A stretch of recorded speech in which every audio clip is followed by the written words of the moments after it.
الرحيم. هنعمل مع بعض النهارده طاجن لحمه مزبده، هتبقى تحفه. انا هقول بسم الله على طول في الوصفه. عندي هنا قطعه زبده وفيها معلقه زيت وفصين مستكه، سبتهم يسيحوا مع بعض. هنزل باللحمه متقطعه كده مكعبات متوسطه. يفضل اللحمه تكون ملبسه، يعني يكون فيها سيكه دهن شويه عشان تديكي تيست اعلى. المنكهات اللي عندي فلفل اسود وحبهان مطحون ورشه جوز الطيب وكمان بهار حلو اللي هي الكبابه الصيني. سيبهم كده ياخدوا صدمه من كل الجهات. اللحمه اتشوحت وخدت عندي لون تحفه.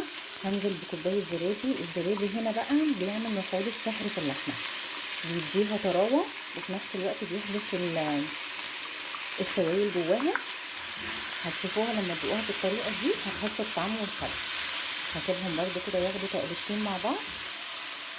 انا هنا محضره طماطم متقشره، شايله القشره بتاعتها مخرطاها كده تخريط عشوائي، وكمان فلفل اخضر سواء رومي او حامي، وكمان بصل حوالي بصلتين كبار متقطعين كده دور اللات.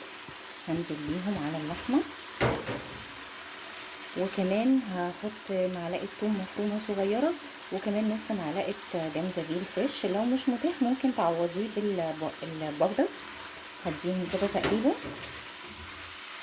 في الخطوه دي هنزل بالملح بتاعي، ما تقلقوش لان انا طبعا هطفي عليها النار فوق واحطها في الطاجن تكمل سواها في الفرن.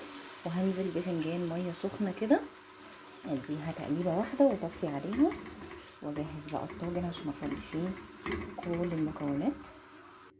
انا دهنه الطاجن بمعلقه زبده، هنزل عليها كده بالمكونات. وطبعا انا مشغله الفرن عندي مسبقا. بسم الله. هغطيه بالغطا بتاعه، ولو مش متاح غطا تغطيه بورق فويل وتدخليه من ساعه ونص لساعتين حسب كل واحده وقطعيه اللحمه بتاعتها. واول ما تستوي نشيل الغطا وياخد بس كده تحت الشوايه 3-4 دقايق ياخد لون، وبعد كده اطلعه لكم بقى بشكل نهائي. لها بعد ما استوت عايزه اقول لكم طعمها وريحتها بجد قلب المكان، واللحمه دايبه جدا. اتمنى ان انتوا تجربوها، ويا ريت تسيبوا لي كومنت تقولوا لكم فيها ايه. وما تنسوش تفعلوا الجرس عشان يوصل لكم كل جديد. ولو عجبك الفيديو لايك وسبسكرايب وشير، وان شاء الله هظل لكم بوصفات تانية جديده.